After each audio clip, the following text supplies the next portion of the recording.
हनुमान जी के मन में राम भक्ति को तो हर कोई जानता है, लेकिन ऐसा क्या हो गया कि सबके सामने पवन पुत्र ने माता सीता का अपमान कर दिया। उस समय भगवान श्री राम भी चुपचाप उन्हें देखते रहे थे।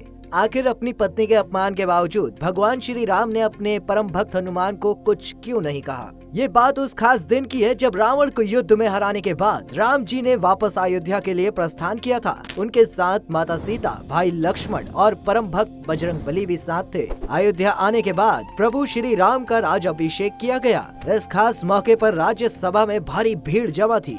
हर तरफ मर्यादा पुरुषोत्तम जयकारे गूंज रहे थे। हर कोई उनके राज अभिषेक के दिन काफी खुश था। वहीं राज्य अभिषेक के बाद रघुकुल नंदन राम जी ने युद्ध में पल पल साथ निभाने वाले परम भक्त और भाइयों को भेंट देने का सोचा। इसके लिए प्रभु श्री राम अपने गले से आभूषण निकालकर सुग्रीव, विभीषण और अन्य भाइयों को भेंट करने लगते हैं। तभी हनुमान जी की अहमियत क्या है, इस बात को बताने के लिए देवी जानकी ने वायु पुत्र को खास भेंट देने की सोची। माता ने अपने गले से एक बेशकीमती चमचमाता मोतियों का हार निकाला और हनुमान जी को भेंट कर दिया।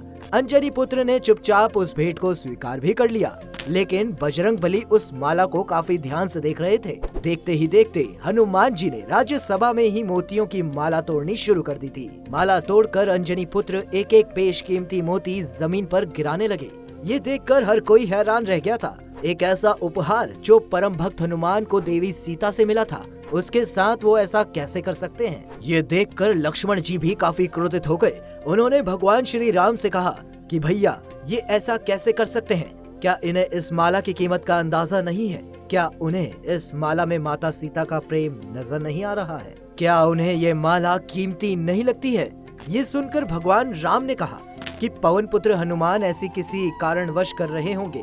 इसका पता तो उनसे बात करके ही चल पाएगा। ये देखकर माता सीता भी काफी हैरान थी। आखिर सीता माता ने हनुमान जी से पूछ ही लिया। उन्होंने हनुमान जी से कहा कि आप ऐसा क्यों कर रहे हैं? आप इन कीमती रत्नों को यूं धूल में क्यों मिला रहे हैं? क्या आपको मेरा भेंट पसंद नहीं आया? ये सुनकर हनुमान जी ने नम आंखों से जवाब देते हुए कहा कि मैं ऐसा करने के लिए माफी चाहता हूँ माता। मुझे रत्नों के महत्व का भली भांति एहसास है, लेकिन जिस चीज में मेरे प्रभु भगवान श्री राम का नाम नहीं, उसका मेरा जीवन में कोई महत्व नहीं। इस माला में मुझे भगवान श्री राम नहीं दिख रहे हैं। ये माला मेरे लिए मूल्यवान नहीं हो सकती। उनकी बातें सुनते ही सभा में मौजूद लक्ष्मण जी क्रोधित हो गए। उन्होंने कहा कि भैया, राम किसी के अंदर कैसे हो सकते हैं? हनुमान, आपको माता सीता के दिए उपहार का ऐसा अपमान नहीं करना चाहिए था। आपके शरीर पर भी तो भैया राम का नाम नहीं है, तो आप इसके साथ क्यों चल रहे हैं? अगर ऐसा है तो आपको इसे भी त्याग देना चाहिए। इस बात पर हनुमान जी कहते हैं, प्रभु श्री राम किसी के अंदर क्यों नहीं हो सकते? प्रभु मेरे अंदर है। मेरे रोम रोम में प्रभु बसते हैं। मेरी हर एक सांस में प्रभु श्री राम है। तभी लक्ष्मण जी जवाब देते हैं और कहते हैं, आप ये भावुक होकर कह रहे हैं हनुमान, लेकिन ऐसा नहीं हो सकता। भैया राम किसी के अंदर नहीं हो सकते। ये सुनते ही हनुमान जी ने भी कहा कि आपको मेरी भक्ति पर संदेह नहीं करना चाहिए लक्ष्मण। मैं श्री राम का परम भक्त हूँ। मैं आपको अपने अंदर श्री राम दिखा सकता हूँ। ऐसा कहते ही बजरंगबली ने नाखूनों से अपना सीना चीर दिया। उनके हृदय में भगवान राम और सीता का निवास था। ये देखकर हर कोई दंग रह गया था। सभा में मौजूद सभी लोगों ने हनुमान जी के आगे हाथ जोड़ दिए। सभी को ये भरोसा हो गया था कि भगवान श्री राम पवन पुत्र हनुमान के रोम रोम में बसते हैं। उनकी परम भक्ति के आगे कोई कुछ भी नहीं है। प्रभु राम ने भी ये देखकर तुरंत अपने परम भक्त हनुमान को गले से लगा लिया।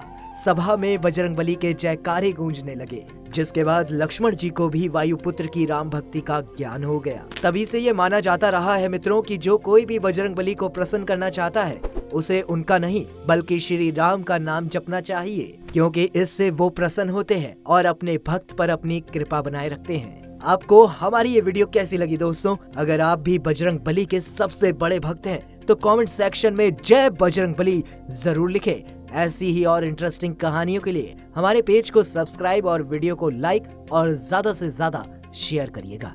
जय श्री राम।